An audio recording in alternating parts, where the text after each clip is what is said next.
Diascofoot, le miroir du football de la diaspora congolaise.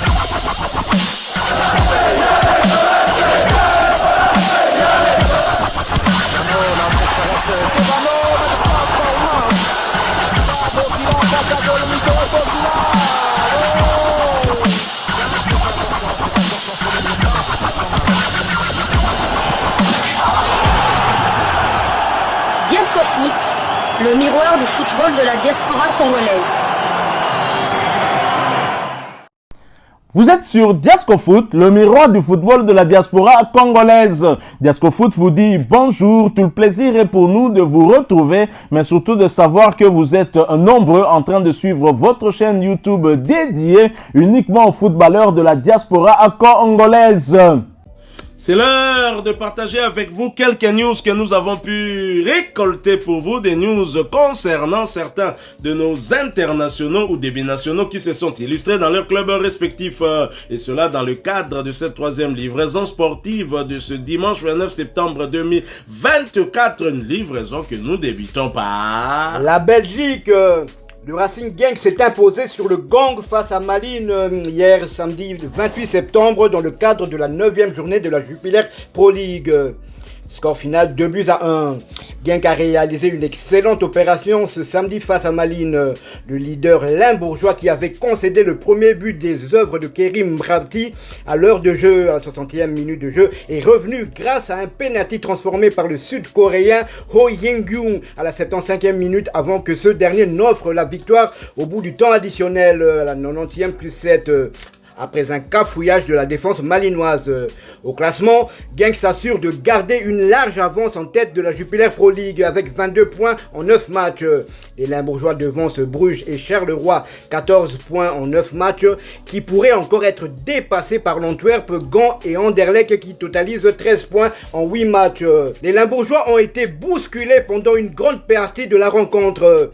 En début de match, Patrick Mfuk à la 5e puis Benito Raman à la 17e se sont heurtés à Hendrik van Conbrugge attentif. La domination malinoise se poursuivait face à un Genk incapable d'installer son jeu. Bien en place, les Anversois ne se précipitaient pas et finissaient par trouver logiquement la faille dans la défense de leur adversaire. Sur une frappe axiale de Kerim Mrabti, Hendrik van Conbrugge se trouait et permettait aux Malinois de prendre l'avantage.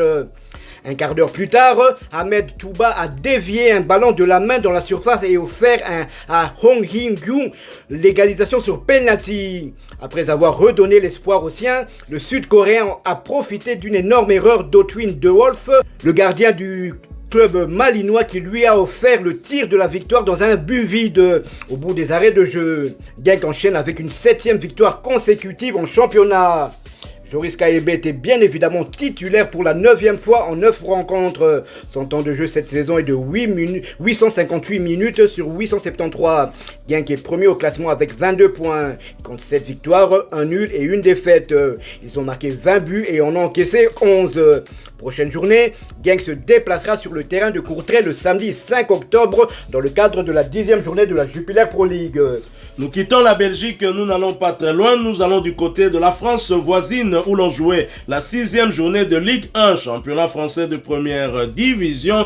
Défaite frustrante pour Montpellier avec un Dimitri Berthoud une fois de plus titularisé du côté de la principauté. Monaco a remporté ce match sur le fil 2-1 et le média français Le Figaro.fr nous donne le film de ce match à travers un article que je vous propose de suivre. Ligue 1. Pour son centenaire, Monaco bat Montpellier à la dernière seconde. Pour le centenaire du club, l'AS Monaco en supériorité numérique a battu péniblement sur le fil Montpellier, 2-1 à Louis II. La soirée du centenaire de l'AS Monaco a finalement été parfaite.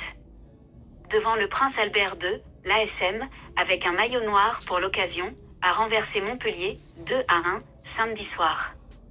Du beau monde à Louis II pour une soirée qui s'annonçait magique. Pourtant, dès les premiers instants, les visiteurs voulaient imposer leur rythme. Enfin lancé après un succès important et déclic face à Auxerre lors de la dernière journée, le Montpellier de Michel Derzakarian voulait faire un coup à Monaco. Et ce coup était loin d'être gagné, malgré un début plein d'envie, l'ASM a rapidement mis le pied sur le ballon pour se montrer dangereux. Il a fallu compter sur les ratés d'Embolo, 7, et Balogun, 19, et un double arrêt miracle de Berthaud, préféré à Lecomte pour la deuxième fois consécutive, pour que le MHSC reste dans le coup. Contre le cours du jeu, sur un contre bien mené après une perte de balle de Salisu, 16, la belle histoire est celle de Rabin Zingula qui d'une frappe forte a ouvert le score et son compteur but avec Montpellier. Un but qui a perturbé l'ASM quasi impériale depuis le début de la saison. Les hommes d'Adi UT ont failli concéder le break sur l'action suivante, mais Keun est resté vigilant, 17. Si jusqu'ici, les buteurs monégasques n'étaient pas exempts de tout reproche, à deux Mbolo et Balogun ont sonné la révolte. Le Suisse en puissance est transformé en passeur pour l'ancien Rémois qui a conclu parfaitement sous le pied de Berthaud. Pour son centenaire, Monaco avait déjà la tête aux festivités et probablement à la Ligue des Champions. Après son succès surprise face au Barça lors de la première journée, le club de la Principauté espère enchaîner dans la plus belle des compétitions. Ils affrontent ce mercredi les Croates du Dynamo Zagreb balayés par le Bayern lors du précédent match de C1, 9-0. Le représentant tricolore endossera le costume de favori. Mais avant cela, il fallait suivre la cadence imposée par le PSG en Ligue 1 et s'imposer face à Montpellier. Si Monaco a poussé tout au long de cette deuxième mi-temps, le rythme souvent lent a pénalisé les attaquants qui ont eu du mal à être bien servis. La malchance des poteaux, 64, et un Berthaud solide ont longtemps empêché Monaco de virer en tête. Montpellier est passé proche du hold-up avec un coup franc magistral de Savanier repoussé par l'équerre de Keun battu. Finalement, réduit à 10 en fin de rencontre après l'expulsion de Tanguy Koulibaly, 90+2, Montpellier n'a pas tenu le point du nul. Sur une belle action collective, l'entrant Lamine Camara d'une belle frappe a crucifié le MHSC. Son tir en poteau rentrant était imparable. Avec ce succès, l'ASM recolle avec le PSG et est co-leader en attendant le match de l'OM demain. Montpellier avec 4 points reste barragiste. Voilà Dimitri Berthaud, une fois de plus impérial mais insuffisant pour arracher ne serait-ce qu'un nul. Un match que j'ai suivi frustré de voir l'équipe montpelliéraine encaisser ce but aux ultimes secondes de la fin du match justement, et ce qui a fait très mal, une défaite vraiment frustrante pour le gardien international congolais qui s'est d'ailleurs exprimé à l'issue de cette rencontre. Je vais vous proposer sa réaction, mais en attendant poursuivons avec ses statistiques lors de cette rencontre où Dimitri Berthaud a eu quand même à réaliser 4 arrêts décisifs qui ont retardé l'échéance de cette rencontre. Dimitri Berthaud, étant donné qu'il a eu à jouer les 90 minutes, voit son temps de jeu porté désormais à 196 minutes sur les 584 minutes possibles. Il participait là à son deuxième match sur les 6 possibles avec son club. Après ce revers, Montpellier occupe la 16e place et donc barragiste avec 4 petits points, une victoire, un nul et 4 défaites, 6 buts inscrits contre 17 encaissés. Prochain rendez-vous pour Montpellier, ce sera pour le compte de la 7e journée, un déplacement sur le terrain du stade de Reims le dimanche 6 octobre 2024 sous le coup de 16h de Kinshasa, 17h heure de Goma à l'est de la République démocratique du Congo. Comme je l'ai dit, le gardien des Léopards de la RDC s'est exprimé à la fin de cette rencontre. Je vous propose de l'écouter. Nous nous retrouvons tout de suite après. Diasco Foot, le miroir du football de la diaspora congolaise. On est dégoûté parce qu'on a tout donné pendant 98 minutes et au final voilà, on se fait punir et voilà, c'est dommage parce qu'on avait fait un bon match. Ouais, dans l'état d'esprit, dans l'initiative, etc. Alors surtout en première période, en deuxième c'était un peu plus difficile, fatalement, mais on a vu vraiment un bon match du MHSC. Ouais, de toute façon, on sait qu'il nous faut ça pour faire de bons matchs. C'est notre identité, il faut le faire renaître dans notre effectif. Et c'est ce qui va nous pousser à gagner des matchs et à faire des meilleurs matchs aussi dans le contenu.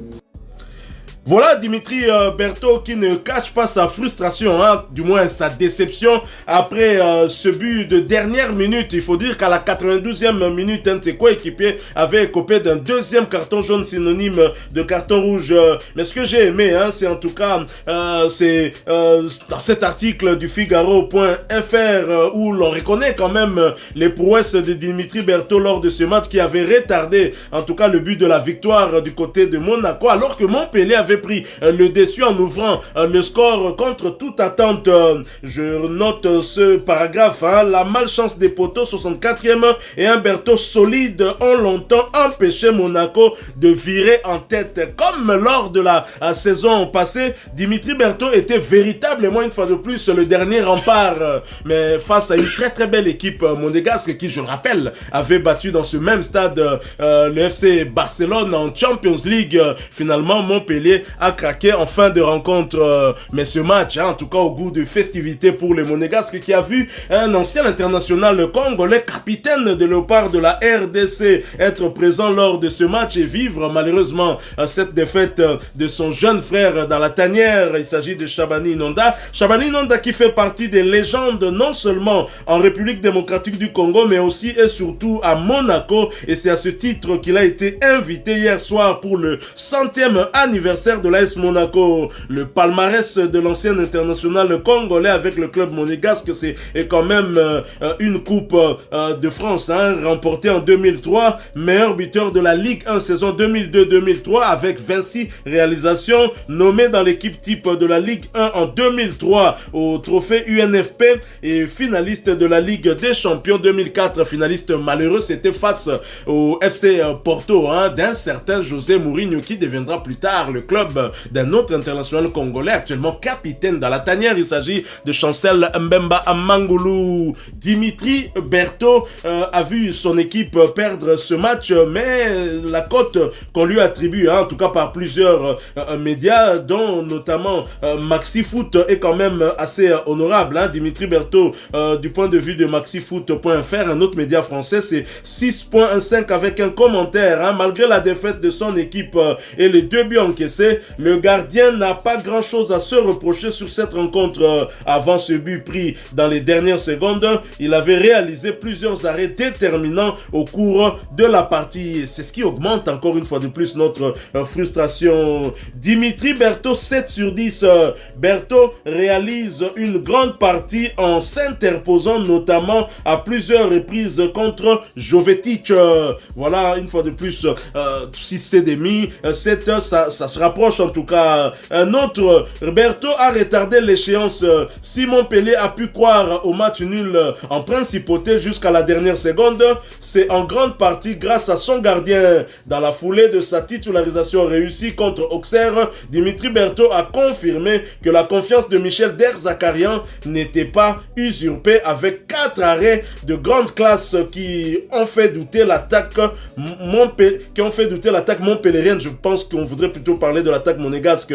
Une réussite que l'international de la RD Congo n'a toutefois pas su conserver jusqu'au coup de sifflet final, encaissant un but tardif synonyme de défaite pour le MHSC. Donc voilà ce qui est frustrant, ce qui est vraiment dommage, mais une bonne chose pour la tanière quand même de voir un Dimitri Berthaud plutôt en confiance avant ces 2 prochains matchs de la République démocratique du Congo qui seront face au Taifa Stars de la Tanzanie. 30 secondes ont manqué au Montpellierien pour repartir de Monaco avec 1 point et ainsi gâcher la fête du centenaire du club devant notre légende Chabani Inonda.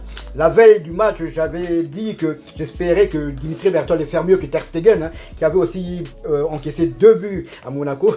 Malheureusement, il n'a pas fait pire. On peut faire à moitié plein, à moitié vide. Je pense que cette carte rouge à la 92e minute a quand même pénalisé très clairement. Un tir encore avec de la réussite là, Dimitri Berthaud qui le suit, mais a commis Vrasuki, un poteau rentrant à la dernière seconde, but de l'international sénégalais Lamine Camara qui s'est vengé du nul de Diam Niadio. En tout cas, c'était une très belle prestation de notre gardien national et on espère qu'il aura moins de travail face au Taifa Stars de la Tanzanie.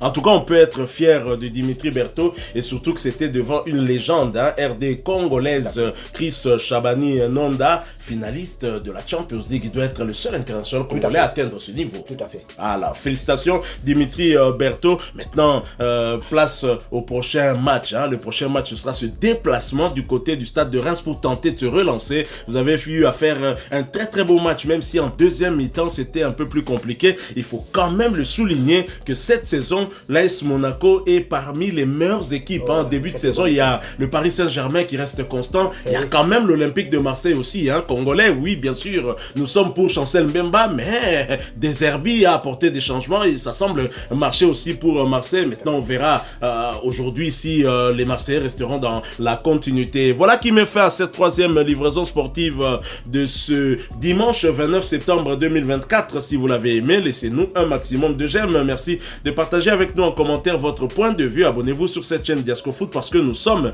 le miroir du football de la diaspora congolaise. N'oubliez pas d'activer la petite cloche de notification histoire de ne plus rien manquer des prochains sujets que nous allons vous proposer. Encore une fois, merci à vous avec espoir de vous retrouver bientôt dans un autre sujet d'actualité. En attendant, portez-vous bien et Diasco Foot vous dit au revoir.